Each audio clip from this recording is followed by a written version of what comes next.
మరి ఈరోజు మరొక ఉపవాస దినమున మనందరము కలుసుకొనుటకు దేవుడిచ్చినటువంటి గొప్ప సమయమునకై ముందు దేవునికి వందనాలు చెప్దాం. అలాగే వాక్యంలోకి వెళ్ళబోయే ముందు వాక్యం యొక్క అంశం తెలుసుకుందాం. ఒకసారి వాక్యం యొక్క అంశం పేరేమిటంటే షునేమీయురాలైనటువంటి స్త్రీ. ఈమె గురించి కొన్ని కొత్త విషయాలు మనం తెలుసుకుందాం. అసలు ఈమెలో ఉన్నటువంటి గొప్పతనం ఏంటి, ఈమెలో చూసి మనమేం నేర్చుకోవాలి, ఈమె గురించి బైబిల్లో ఎందుకు ప్రస్తావించబడింది అనేది ఈరోజు మనం వివరంగా తెలుసుకుందాం. వాక్యంలోకి వెళ్ళబోయే ముందు ఒక చిన్న ప్రార్థన చేసుకుందాం. అందరూ తలలు వంచి కళ్ళు మూసుకున్నట్లయితే ప్రార్థన చేసుకుందాం.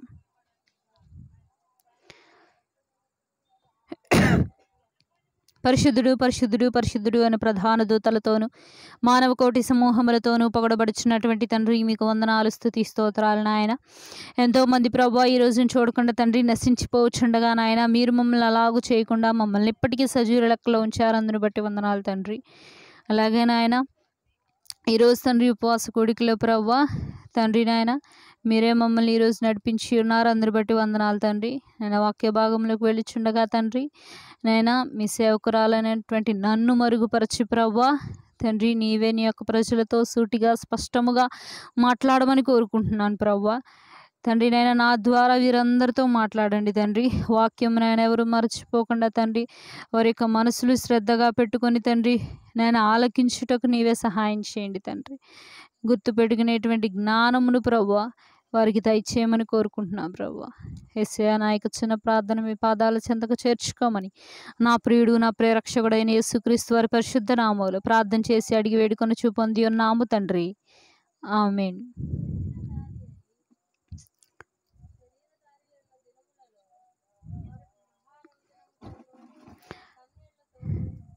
రెండవ రాజుల గ్రంథము 4వ అధ్యాయము 8వ వచనము.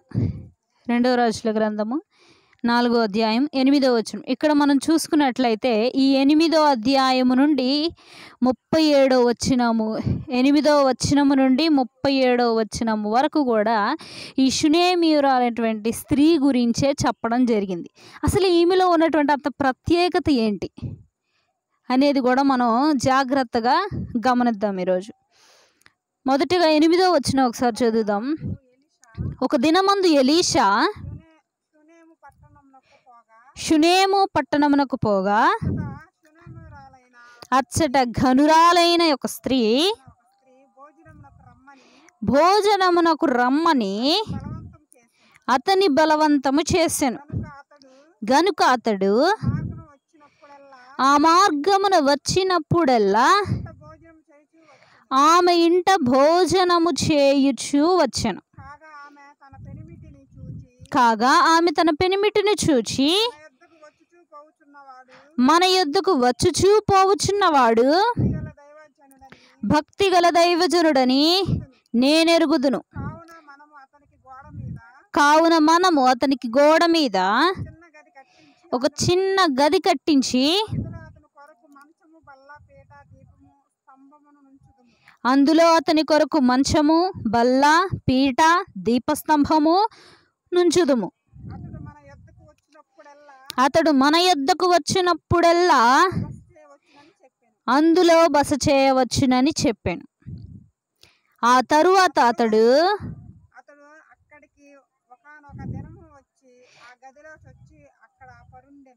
అక్కడికి ఒకానొక దినమున వచ్చి ఆ గదిలో చొచ్చి అక్కడ పరుండెను. ఒక్క నిమిషం ఆగుదాం. ఇక్కడ ఈ షునేము అనే పట్టణంలో ఎవరున్నారు? ఘనురాలైనటువంటి స్త్రీ. ఎవరేమే? మొదటిగా చూస్తే ఘనురాలు. ఘనురాలు అనే మాటకు అర్థం ఏంటి? సంపద కలిగిందా? పేరున్నది. ఇంకా ఇంకేం అర్థాలు వస్తాయి? ఘనురాలు అని అంటే డబ్బున్న వాళ్ళు వస్తారు, మామూలు వాళ్ళు వస్తారు, పేదరికంలో ఉన్నవాళ్ళు వస్తారు. కానీ ఈమె ఎటువంటి ఘనురాలు, బయటకి ఎంత ఆస్తి ఉన్నప్పటికీ కూడా గర్వించని మనస్ఫూర్తిగా ఆత్మీయంగా దేవుని యందు భయము భక్తి కలిగి ఉన్నటువంటి ఘనురాలు ఈమె. ఘనురాల్లో చాలామంది ఉంటారు. లేయా కూడా ఒకలాంటి ఘనురాలే. ఆమె వృత్తిలో ఒక్కొక్కళ్ళు ఒక్కొక్క రీతిగా ఉంటారు ఘనురాలు. ఆమె సంపద ఉంది, ఆమెకి బాగానే ధనం ఉన్నది. కానీ ఆమెకు ఒక లోటు ఉంది. ఏంటి ఆ లోటు? ఆమెకు బిడ్డలు లేరు, గర్భఫలం లేదు. కానీ ఆమె దేవుని యందు నమ్మకం ఉంచింది. దేవుని యందు ఏముంచింది? నమ్మకం ఉంచింది. దేవుడు ఏదో ఒకటి చేస్తాడు. కానీ ఆమె ప్రార్థన చేసినట్టు కానీ, దేవుని సన్నిధికి వస్తూ ఆయన మాటలు వింటున్నట్టు కానీ బైబిల్లో ప్రస్తావించబడలేదు.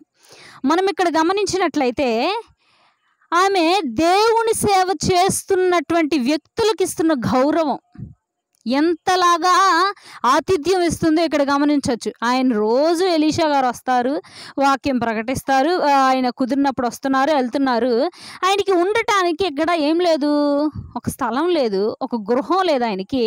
మన ఇంటి మీద స్థలం ఉంది కదా, మనం కట్టి ఆయన వచ్చినప్పుడు వాక్యం చెప్పడానికి ఆ ఇంట్లో ఉండి వెళ్తాడు. ఆయన కోసం సపరేట్గా మనం మంచము, తినడానికి ఆహారం, ఇవన్నీ కూడా మనం ఏం చేద్దాం, పెట్టేసి వెళ్ళిపోదాం. ఆయనకి కావాల్సిన ప్రతి అవసరతను మనం చూద్దాం అని ఏమేం చేసింది.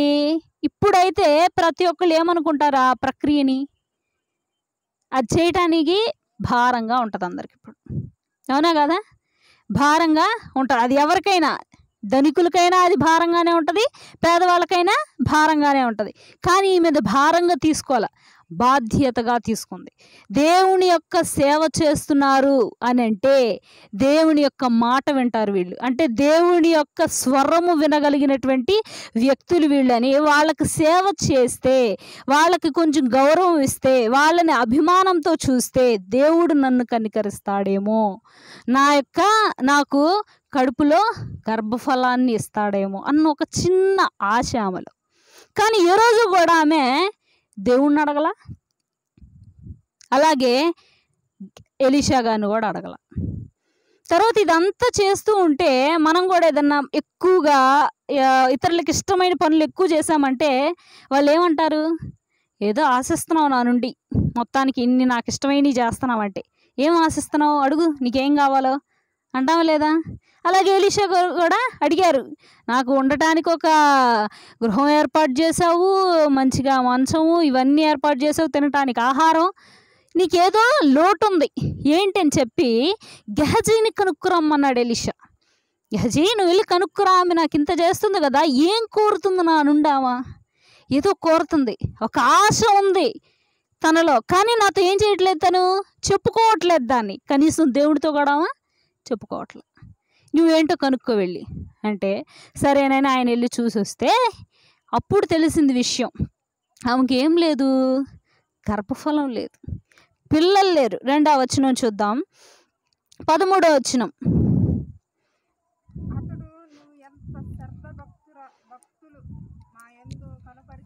అతడు, నీవు ఇంత శ్రద్ధ భక్తులు మా యందు కనుపరచితివి, నీకు నేనేమి చేయవలెను? రాజుతోనైనను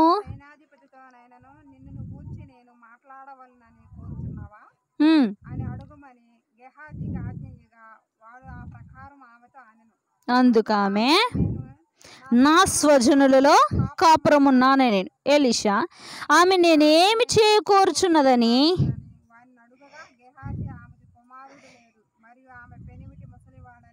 అతనితో చెప్పాను. ఇక్కడ చూస్తే ఒక్క నిమిషం ఆగుదాం.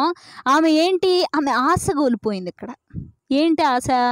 సపోజ్ దేవుడు ఇస్తాడే అనుకుందాం, ఈ గెహజీకి నేను ఇంత చేశాను కదా, ఎలీషా గారికి ఇంత చేశాను కదా, పాస్టర్ గారికి ఒక మాట అడుగుదాం, నా గురించి ప్రార్థన చేయమని, నాకు గర్భఫలం కావాలని ప్రార్థన చేయమని అడుగుదాం.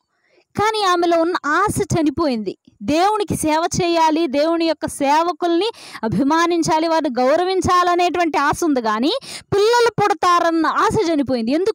ఎందుకనంటే అక్కడ మెన్షన్ చేశారు, తన భర్త ఎవరు? యవనస్తుడా? యవనంలో ఉన్నటువంటి వ్యక్త? ఏమనుంది తన భర్త? మరియు ఆమె పెనిమిటి ముసలివాడని అతనితో చెప్పాను. ముసలివాడి పిల్లల్ని కనేటువంటి శక్తి వాళ్ళకి ఉంటుందా? ఉండదు. కాబట్టి ఈమెమని నిర్ణయించుకుంది, లేదు నాకు పిల్లలు పుట్టరు ఇంకా, కానీ వీళ్ళకి సేవ చేసుకుంటే నాకు గొప్ప భాగ్యం ఇది అని చెప్పి వాళ్ళకి సేవ చేసుకుంటూ ఉంది. కానీ నాకు పిల్లలు పుట్టడం అసాధ్యం, అది నేను అడగటం కూడా సరైంది కాదు అని చెప్పి ఆమె తగ్గించుకొని ఉంది. అక్కడ ఆమె ఏం చేసింది? తగ్గించుకొని ఉంది. కొన్ని మనం అడగకపోయినా దేవుడు ఇస్తూ ఉంటాడు. బైబిల్లో ఉంటుంది, అడిగితే నీకు ఇస్తానమ్మా, నేను ఏం కావాలో అది అని ఉంటుంది. కొన్ని అడగకుండానే వచ్చేస్తూ ఉంటాయి మనకి. అప్పుడు మనం ఏమనుకుంటాం? కొంతమంది మనుషులు అనుకుంటారు, అడగకుండా వచ్చిందంటే అది నా ఘనత వల్ల, నా వల్ల వచ్చింది అనుకుంటారు, కానీ దేవుడి వల్ల వచ్చింది అనుకోరు. అడగకుండా వస్తే, దేవుడు ఆశీర్వాదం ఇస్తే, అది అడిగిన తర్వాత ఇస్తే ఆ యొక్క ఆశీర్వాదం ఎట్లా ఉంటుంది? అడిగిన తర్వాత ఒక ఆశీర్వాదం నీ జీవితంలోకి వస్తే మనిషికి ఎలా ఉంటుంది? దేవుడు చేశాడు ఈ కార్యం, నీ దేవుడిని రోజు మోకరించి ప్రార్థించి దేవుడిని అడిగాను, నా జీవితంలో ఈ కార్యం చేశాడు అన్న ఒక ఆనందం ఉంటుంది. కానీ ఈమె అడగకుండానే ఆమెకి దేవుడు బహుమానం ఇచ్చేశాడు. దేవుడు ఏమి ఇచ్చేశాడు? ఆమెకి బహుమానం ఇచ్చేశాడు. ఇప్పుడు చెప్పాను, అడగకుండా వస్తే ఏదైనా ఆశీర్వాదం మనుషులు ఎట్లాంటిది వస్తుంది? ఆలోచన ఏమొస్తుంది? ఏమన్నా ఆలోచన వస్తుంది మనుషులు? అడగకుండా ఘనత కానీ ఏమన్నా వస్తే నా వల్ల వచ్చింది, ఇది ఎవరు చేయలే, నేను ఎవరిని అడిగాను, ఎవరిని అడగల, అయినా చూసు నా దగ్గరికి ఎట్టొచ్చిందో, నా వల్ల, నా టాలెంట్ ఇది, అంతా నాది అన్న మనస్తత్వం ఉంటుంది. అలాగే ఈ షునేమీయురాలు అనేటువంటి స్త్రీ గురించి ఎలీషా గారికి తెలియంగానే ఈమె కుమారుడు లేడని ఆమెను పిలుస్తాడు. పిలిచి, అమ్మా రేపు వచ్చే ఏట ఈ టయానికి నువ్వు ఒక పిల్లోని కంటావు అని చెప్తాడు. ఆమె అనిద్ది, నాతో జోక్ చేయబాక, నాతో అపహాస్యం నువ్వు చేయొద్దు అంటది. అంటే ఏంటి? ఆమె నమ్ముతుంది అక్కడ కుమారుడు పుడతాడని? ఖచ్చితంగా నమ్మలేదు ఆమె. ఎందుకు? నా పెనిమిటి ముసలివాడు, నాకు ఇన్ని సంవత్సరాలు అయినప్పటికీ కూడా గర్భఫలం లేదు, ఒక్క కుమారుడు లేడు, కనీసం నేను నిన్ను అడగలేదు కుమారుడు కావాలని, దేవుణ్ణి అడగలేదు, కానీ నువ్వేమంటున్నావు నన్ను? నీకు కుమారుడు పుడతాడు, ఖచ్చితంగా వచ్చే ఏటకెల్లా ఉంటాడు ఆ కుమారుడు అని ఒక మాట చెప్తున్నావు. ఆ మాట నాకు బాధ కలిగిస్తుంది. అర్థమైందా? వాక్యం చూద్దాం ఒకసారి. 16వ వచనం. ఎలీషా మరుసటి ఏట ఈ ఋతువున నీ కౌగిట కుమారుడుండునని ఆమెతో అనెను. ఆమె ఆ మాట విని, దైవజనుడవైన నా ఏలినవాడా అలాగు పలుకోవద్దు అని అంటే ఎందుకు అంటున్నా మాట? అది జరగని పని, జరగందు. నువ్వేమంటున్నావు? జరిగిద్దని చెప్తున్నావు. అది జరగదని నాకు తెలుసు, నేను నిన్ను అడగలా చేయమని, దేవుణ్ణి అడగల, అది ఎవరికి సాధ్యమైంది కాదు, నువ్వు పలకద్దు ఆ మాట, జరగదని నాకు తెలుసు అని చెప్తుంది ఇక్కడ. తర్వాత, నీ దాసురాలనైనా నాతో అబద్ధం ఆడవద్దనేను. ఆమెలో ఉన్న బాధ. ఇప్పుడు ఎవరికైనా జరగనిది మనం వెళ్ళి అది జరిగిద్ది అని అంటే ఎట్లా అనిపించింది వాళ్ళకి? వీళ్ళు పిచ్చోళ్ళ కనపడుతున్నారు, అది జరగదని నాకు తెలుసు, ఇన్ని రోజులు జరగనిది వీళ్ళు చెప్పంగా జరిగిద్దా అన్న మనస్తత్వం ఖచ్చితంగా ఉంటుంది. అలాగే ఆ మనస్తత్వంతో ఈమెమంటుంది, ఆ మాట నువ్వు పలకద్దు, నువ్వు నీ నోటితో అబద్ధాలు అలా చెప్పబాక అంది అనగా. తర్వాత మాట చూద్దాం. పిమ్మట స్త్రీ గర్భవతి అయి మరుసటి ఏట ఎలీషా తనతో చెప్పిన కాలమున కుమారుణ్ణి కనెను. అసలు దేవుణ్ణి నమ్మలేదుగా, దేవుడు కార్యం చేస్తాడని నమ్మలేదుగా, అయినా ఎందుకు వచ్చింది గర్భఫలం ఇక్కడ? ఆలోచించాలి. నేను ముందే చెప్పా, అడగక ముందే ఇస్తే దేవుడు మనస్తత్వం ఏమిటి మనిషిది? నాది, నా టాలెంట్ వల్ల వచ్చింది, నా ఉపయోగం వల్ల, నే కష్టపడటం వల్ల వచ్చింది, ఇది మనిషి మనస్తత్వం. అడిగిన తర్వాత వస్తే అది ఎటువంటి మనస్తత్వం? దేవుడు నేను అడిగాను, ప్రార్థన చేసి కన్నీరుగా వచ్చాను, అందుకే నా జీవితంలో గొప్ప కార్యం చేశాడు దేవుడు అని దేవుళ్ళలో ఉంటావు. అయితే ఇక్కడ ఈమె షునేమీయురాలు అనేటువంటి స్త్రీని గమనిస్తే దేవుడు ఈమెకు ఒక పరీక్ష పెట్టాడు. నీవు ఇప్పటిదాకా నన్ను నమ్మలా, దైవజనుడు నోటి ద్వారా పలికిచ్చాను. దైవజనుడు ఎటువంటి గొప్పవాడో, నేను మాట్లాడేటువంటి ఒక మధ్యవర్తి అతనని నీకు తెలుసు. అతనికి ఇంత గౌరవం చేసావు, అతని ద్వారా పలికిచ్చినా కూడా నువ్వేం చేయాలా? నమ్మలా. అవునా కదా? ఆమె ఏమంది, నాతో అబద్ధం మీరు చెప్పొద్దు. అంత మాట చెప్పినా కూడా నువ్వేం చేయలేదు, నమ్మలేదు. సరే, నీకు ఇప్పటిదాకా ఆ మాట ఎవరు చెప్పలేదు, నీకు కూడా నీ యొక్క భర్త ముసలివాడని చెప్పి నీలో కూడా ఆశ అనేది చనిపోయింది. కానీ నేను నీకు మరలా గర్భఫలాన్ని ఇచ్చాను. కానీ నువ్వేం చేసావు? నువ్వు ఆ గర్భఫలం వచ్చిన తర్వాత ఇది దేవుని ద్వారానే వచ్చిందని దేవుని స్తుతించావా? నువ్వు దేవుని ఘనపరిచావా? నువ్వు ఆమె అవన్నీ చేసినట్టు ఇక్కడ రాయబడాల. గర్భఫలం వస్తుంది, తర్వాత వాళ్ళు హ్యాపీగా ఉంటారు. పిల్లోడిని కంటుంది ఆమె, అంత సాఫీగా జరుగుతుంది. ఒకరోజు పిల్లోడు వస్తాడు తండ్రి దగ్గరికి, నాన్న నాన్న నాన్న నా తలపోతుంది అంటాడు. ఏమంటున్నాడు? రెండో వాక్యం చూద్దాం. ఆ బిడ్డ ఎదిగిన తరువాత తన తండ్రి దగ్గరకు పోయి అక్కడ ఉండగా వాడు నా తలపోయనే అని తన తండ్రితో చెప్పాను. అతడు వానిని ఎత్తుకొని తల్లి యొద్దకు తీసుకొని పొమ్మని పనివారిలో ఒకనికి చెప్పగా వాడు ఆ బాలుని ఎత్తుకొని వాని తల్లి యొద్దకు తీసుకొని పోయెను. పిల్లవాడు మధ్యాహ్నం వరకు తల్లి తొడ మీద పండుకొని ఉండి చనిపోయాను. ఏమైపోయాడు? కంటి ఎదుటే పిల్లోడు చనిపోయాడు. ఈమె ఫస్ట్ నాకు గర్భఫలమే రాదంది, కానీ దేవుడు ఇచ్చాడా లేదా? ఇచ్చాడు. ఈ బిడ్డ జీవితాంతం బ్రతుకుతాడని ఆనందంలో ఉంది. బిడ్డ ఉన్నాడా, చనిపోయాడా? ఇప్పుడు ఆమె అనుకున్నది జరిగిందా, అనుకోనిది జరిగిందా ఆమె జీవితంలో? ముందుగా బిడ్డలు పుట్టరు, నా జీవితం ఇంతే, గొడ్రాలు బ్రతుకున్నది అనుకుంది. కానీ దేవుడు అనుకోని రీతిగా ఆమె జీవితంలో మేలు చేశాడు. మేలు చేసిన తర్వాత ఈ బిడ్డ ఇంకా నాతోనే ఉంటాడు, దేవుడు నాకు కావాల్సింది ఇచ్చేశాడు, ఇంకా నేను ఆయనకు ప్రార్థన చేయాల్సిన అవసరం లేదు, ఇంకా ఆయన వైపు తిరగాల్సిన అవసరం లేదు, నాకు కావాల్సింది ఆయన ఇచ్చాడు అని ఆనందంలో ఉన్నారు ముగ్గురు, తల్లి తండ్రి బిడ్డ. కానీ అదే సమయంలో దేవుడు పెట్టిన పరీక్ష ఇది. ఆ బిడ్డ తల్లి తొడ మీద పడుకొని మధ్యాహ్నం ఏమైపోయాడు? చనిపోయాడు. ఆ తల్లి గుండె ఎలా ఉంటుంది? తరుక్కుపోతూ ఉంది. ఎందుకు నా జీవితం ఇట్లా అయిపోయింది? ఎందుకు ఇటువంటి ఘోరమైన సంఘటన నా జీవితంలో జరిగింది? మనం కూడా ఎప్పుడైనా నమ్మింది జరగదు, మనం ఏది నమ్మమో అదే జరుగుతుంది జీవితంలో. గమనించారా మీరు ఎప్పుడైనా? మనం ఒకటి నమ్ముతాం, ఇది జరిగిద్ది, ఖచ్చితంగా జరిగిద్ది అనుకుంటాం, కానీ దానికి ఆపోజిట్ జరుగుతుంది. కానీ దాని అర్థమే దేవుని చిత్తము అని గుర్తుపెట్టుకోవాలి. నీ ఇష్టానుసారంగా నీ జీవితం లేదు అని అంటే దేవుని చిత్తానుసారంగా నడుస్తుందని గుర్తుపెట్టుకోవాలి. నీ చిత్తానుసారంగానే, నీకు ఇష్టమైనట్టుగానే నువ్వు ఉంటున్నావు, నిన్నెవరూ ఆపట్లేదని నువ్వు ముందుకెళ్తున్నావు అని అంటే త్వరలో దేవుడు నిన్ను పడవేయబోతున్నాడు అనొక గుర్తు. ఇది జ్ఞాపకం చేసుకోవాలి ప్రతి ఒక్కళ్ళు కూడా. దేవుని యందు ఎప్పుడూ కూడా భయము, భక్తి అనేది కలిగి ఉండాలి. ఆ రోజునే దేవుడు మరింతగా నిన్ను ఉన్నత స్థాయిలో ఉంచుతాడు. ఈ షునేమీరాలు స్త్రీ కూడా బిడ్డ పుట్టిన తర్వాత ఆమె తన పని తాను కొనసాగిస్తూ ఉంది.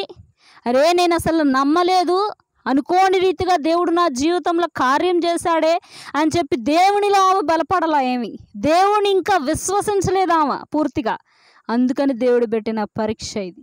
చనిపోగానే ఆమె గుండె తరుక్కుపోయి గబ్బా గబ్బా లేచి పనివారిని పిలిచి, గాడిదని పిలిచి, గాడిదని తీసుకొచ్చి గాడిద మీద ఎక్కి, నువ్వు పోనీ దైవజనుడి దగ్గరికి, నువ్వెంత స్పీడ్గా తీసుకెళ్తావో అంత స్పీడ్గా తీసుకెళ్ళు, నేను స్లోగా బండి పోనిచ్చమనేంత వరకు నువ్వు ఆపద్దు, స్పీడ్గా తీసుకువెళ్ళు అని చెప్తుంది.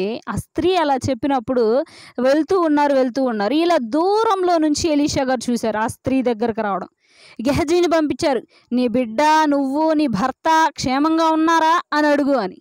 అంటే ఈ లెక్కలు ఎలీషా గారికి తెలుసా తెలీదా? సంఘటన ఆమె ఎందుకు వస్తుందన్నది తెలుసా తెలీదా? తెలీదు. ఆయన అంటాడు దేవుడి విషయం మరుగుపరచెను. ఎందుకు మరుగు చేస్తుంటాడు దేవుడు దైవజనుడికి? దైవజనుడికి ఈ సంఘటన తెలియకుండా ఎందుకు మరుగు చేశాడు దేవుడు?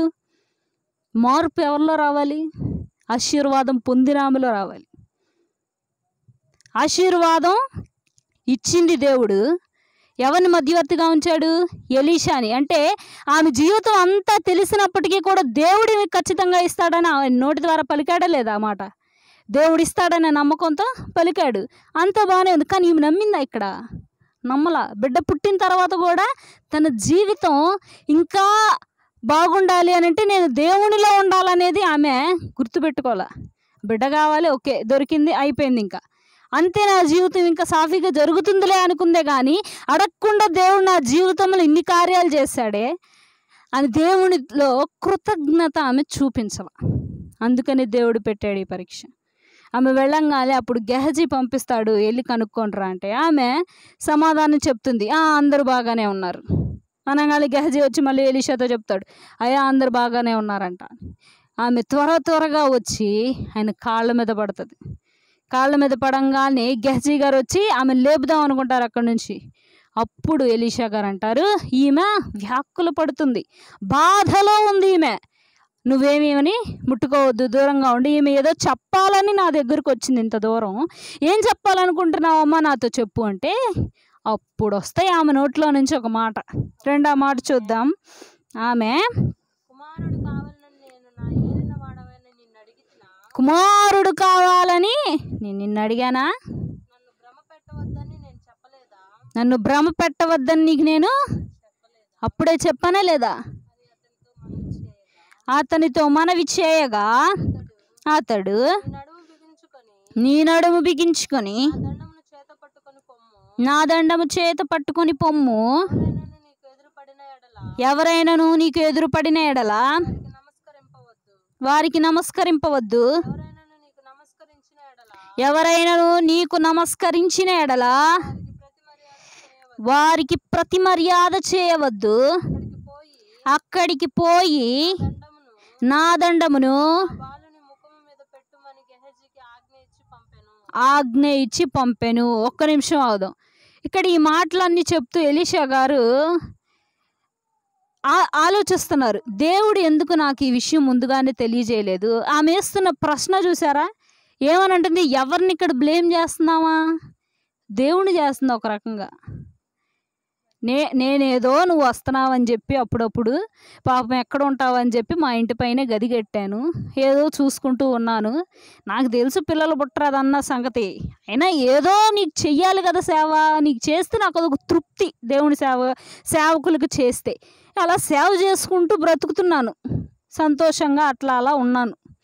కానీ నువ్వు ఆ మాట పలికి, అనరాని మాట, నేను వినకూడని మాట నువ్వు అని, అసాధ్యమైనది నువ్వు సాధ్యం అవుతుంది అనేలాగా పలికి, ఇప్పుడు నా చేతికి బిడ్డ వచ్చిన తర్వాత నేను ఎక్కువగా ప్రేమ తన మీద చూపించేసరికి ఏమైపోయాడు ఆ బిడ్డ? ఏమైపోయాడు?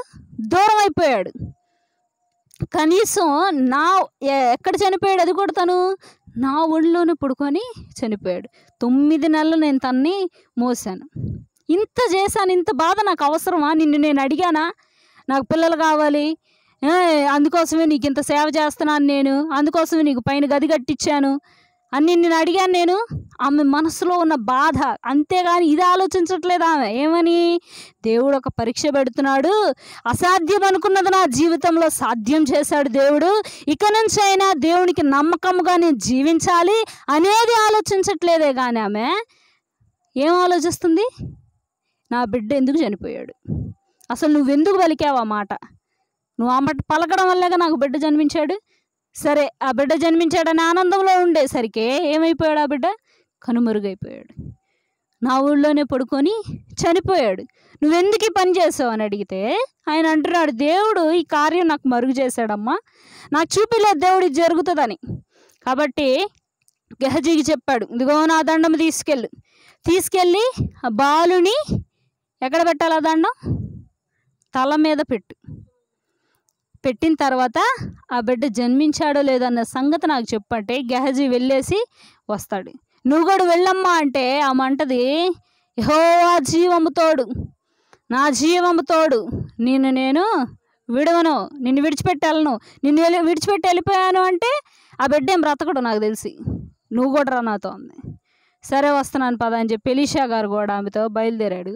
ఎలీషా గారును ఈ యొక్క పిల్లవాడు ఇద్దరు మాత్రమే ఉన్నారు. ఆ పిల్లవాడిని ఎలీషా యొక్క గదిలో అతని మంచము మీద పడుకోబెట్టారు. ఆ పిల్లవాడిని ఆ ఎలీషా గారును ఆ యొక్క పిల్లవాడు మాత్రం ఆ గదిలో ఉన్నారు. తర్వాత ఆయన ఆ యొక్క కుమారుడి మీద, ఆ కుమారుడు ఇలా పడుకొని ఉంటే అతని మీద సాష్టాంగపడి తను కూడా పడుకున్నాడు. తను ఎలా పడుకున్నాడో తన ఒంటి మీద అలాగా నిద్రించాడు ఎలీషా గారు కూడా. అలా జరిగిన తర్వాత ఆ పిల్లవాడికి వెట్ట పుట్టిందంట. వెట్ట అంటే చెమట. ఊపిరాడదు కదా మన మీద ఎవరైనా ఎక్కువసేపు ఎవరైనా అలాగే నిద్రపోతే గాలాడదు. అలా జరిగింది ఆ పిల్లవాడికి. అలా వెట్ట పుట్టంగానే 7 సార్లు తుమ్ముతాడంట పిల్లవాడు. రెండో వాక్యం చూద్దాం. నడిచి మరలా మంచము మీద ఎక్కి వాని మీద పడుకోకొనగా బిడ్డ 7 మార్లు తుమ్మి కండ్లు తెరచెను. 7 మార్లు. 7 అనే సంఖ్యకు అర్థం సంపూర్తి అని అర్థం. 7 రోజులు దేవుడు ఈ సృష్టిని కానీ మనుషుల్ని కానీ అన్నీ చేసి ఎన్ని రోజులు? 7 రోజులు. 7 అనే సంఖ్యకు అర్థం సంపూర్తి అయింది. 7 మార్లు తను తుమ్మి కళ్ళు తెరిచాడు. కళ్ళు తెరవగానే చెప్తాడు ఆమెతో, వెళ్ళి షునేమీయురాలు అనేటువంటి స్త్రీని తీసుకురా, తనని ఎత్తుకోమని చెప్పు కుమారుని. తర్వాత వాక్యం చూద్దాం. తాను దిగి నడిచి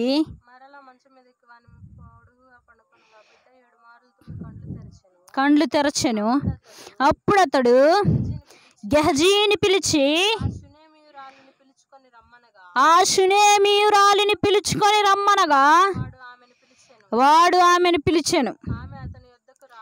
ఆమె అతని యొద్దకు రాగా అతడు నీ కుమారుని ఎత్తుకొనమని ఆమెతో చెప్పెను.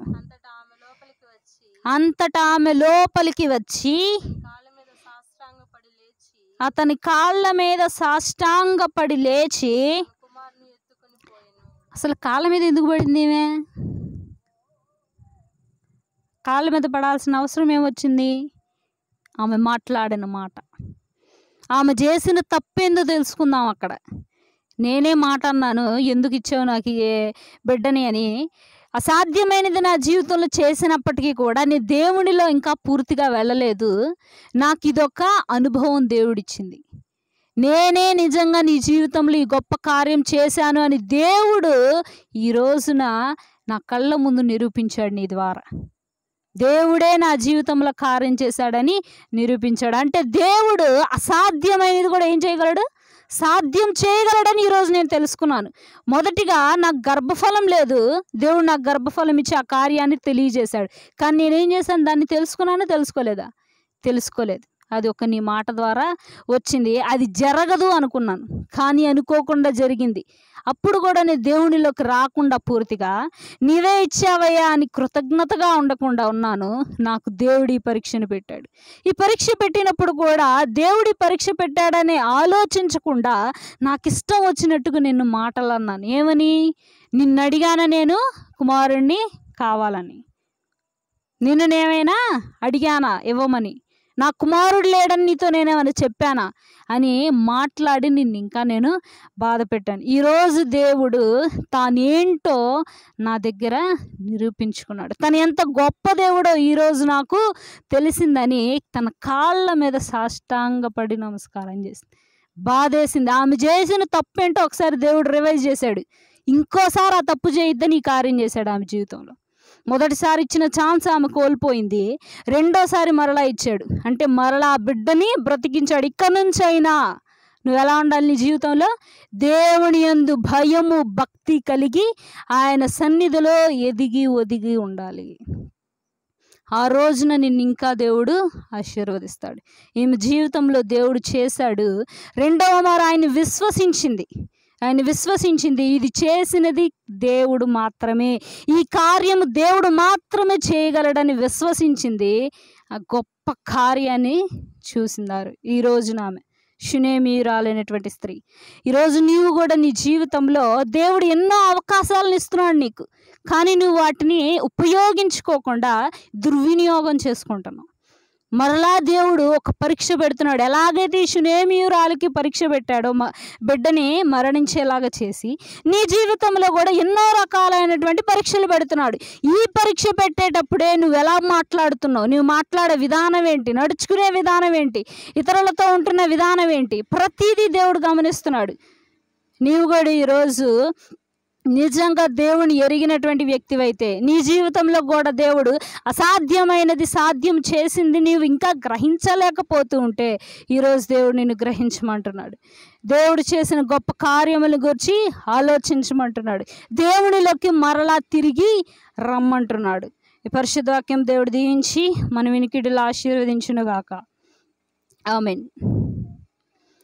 అందరు కళ్ళు మూసుకున్నట్లయితే ప్రార్థన చేసుకుందాం. పరిశుద్ధుడు పరిశుద్ధుడు పరిశుద్ధుడు పరిశుద్ధుడు అని ప్రధాన దూతలతోనూ మానవ కోటి సమూహములతోనూ పొగడబడుచున్నటువంటి తండ్రి, మీకు వందనాలు, స్తుతి, స్తోత్రాలు నాయన. ఎంతోమంది ప్రభా ఈ రోజును చూడకుండా తండ్రి నశించిపోవచ్చుండగా నాయన, మీరు మమ్మల్ని అలాగూ చేయకుండా మమ్మల్ని ఇప్పటికీ సజీవుల లెక్కలో ఉంచారు. అందును బట్టి వందనాలు తండ్రి. ఈరోజు ఉపవాస కూడికలో తండ్రి ఆది నుంచి అంతం వరకు నీవే అధ్యక్షత వహించి ఉన్నావు. అందును బట్టి వందనాలు నాయన. తండ్రి ప్రభువా, విన్నటువంటి వాక్యము తండ్రి నేను ప్రతి ఒక్కరు హృదయంలో నాటుకొని పోవటకు సహాయం చేయండి తండ్రి. మరచిపోకుండా నెమరు వేసుకునే కృపను దయచేయండి నాయన. తండ్రి నీ యొక్క సేవకురాలైన ప్రభు నన్ను మరుగుపరిచినైనా నీవు వీరితో మాట్లాడిన ప్రతి మాటనైనా వారు గుర్తుపెట్టుకొని ప్రభు నీ యందు భయము భక్తి కలిగి జీవించే కృపను దయచేయండి తండ్రి. నేను ఎలాగైతే షునేమీయురాలి జీవితంలో పెట్టినటువంటి పరీక్షనైనా ఇక్కడ ఉన్నటువంటి నేను నీ యొక్క బిడ్డలలో కూడా నీవు పెట్టుచున్నావు అని వారికి తెలియటకు నీవు ఇచ్చినటువంటి గొప్ప వాక్యమును బట్టి వందనాలు తండ్రి. వారు తెలుసుకొని తండ్రి నీ యందు ప్రభువా నీ యొక్క సన్నిధిలో నుండి తొలగిపోయినప్పటికీ కూడా మరలా నీ సన్నిధిలో ఎదుగుటకు నీవే సహాయం చేయండి నాయన. సన్నిధికి వచ్చిన ప్రతి ఒక్క బిడ్డను మీరు పేరు పేరున దీవించి ఆశీర్వదించండి తండ్రి. వారి కుటుంబాలను దీవించండి ప్రభువా. ఎవరైతే నేను ఈరోజు మందిరానికి అనారోగ్యంతో బాధపడుతూ వచ్చి ఉన్నారో వారిని జ్ఞాపకం చేసుకోండి ప్రభువా. నేను వారి యొక్క అనారోగ్యం ప్రభువా పూర్తిగా స్వస్థత నొంది తండ్రి వారి గృహాలకు ఎంతో సంతోషంగా వెళ్ళుటకు సాయం చేయండి నాయన. ఎవరైతే ప్రభు ఆర్థిక సమస్యలతోనైనా నేను అప్పులతో ప్రభు మనుషులకు చెప్పుకోలేనటువంటి సమస్యలతో బాధపడుతూ వచ్చి ఉన్నారో వారిని జ్ఞాపకం చేసుకోండి ప్రభు. ప్రతి ఒక్కరు హృదయాలను ఎరిగినటువంటి దేవుడవు తండ్రి. వారి యొక్క బాధను వారి కన్నీరును నీవు తుడవండి ప్రభు. వారికి ఉన్న ప్రతి సమస్యను నేను నీవే పరిష్కరించమని కోరుకుంటున్నాం తండ్రి. ప్రతి కష్టములోను బాధలోను నీవు తోడుగా ఉన్నావని వారికి తెలియజేయమని కోరుకుంటున్నాను ప్రభువా. నేను వీరికి కావాల్సిన ప్రతి ఒక్క అవసరతను తీర్చండి తండ్రి. ప్రభు సంఘానికి వచ్చినటువంటి నాయన ప్రతి ఒక్క బిడ్డ చేతి కష్టార్జితాన్ని మీరు దీవించి మరింత ఆశీర్వదించమని కోరుకుంటున్నాను ప్రభు. రేపు మరలా నాయన ఆదివారం ఆరాధన కూడికలో తోడుగా ఉండండి తండ్రి. రేపు జరగబోయేటువంటి సండే స్కూల్ కార్యక్రమాల్లో తోడుగా ఉండండి తండ్రి. ప్రతి ఒక్క కార్యక్రమం మీ చేతుల మీదుగా జరిగించమని కోరుకుంటూ ఆది నుంచి అంతం వరకు నీవే అధ్యక్షత వహించమని కోరుకుంటున్నాం ప్రభు. ప్రయాణమై గృహాలకు వెళ్ళుచుండగా నాయన నీవే క్షేమాన్ని దయచేయండి ప్రభు. తండ్రి నాయన విన్నటువంటి వాక్యం ప్రభు మేము మరచిపోకుండా తండ్రి నాయన పదే పదే ప్రభు గుర్తు చేసుకొని తండ్రి వాక్యానుసారంగా జీవించేటువంటి కృపను దయచేయండి తండ్రి. యేసయ్య నా యొక్క చిన్న ప్రార్థన మీ పాదాల చెందకు చేర్చుకోమని నా ప్రియుడు నా ప్రియరక్షకుడైన యేసుక్రీస్తు వారి పరిశుద్ధ నామములో ప్రార్థన చేసి అడిగి వేడుకొని పొంది ఉన్నాము తండ్రి. ఆమేన్. ప్రవేశ రక్తమునకు జయం, అపవాది క్రియలకు లయం. ప్రవేశ రక్తమునకు జయం, అపవాది క్రియలకు లయం. ప్రవేశ రక్తం సంపూర్ణ విజయం, అపవాది క్రియలకు అనంత నాశనం కలుగునుగాక. ఆమేన్.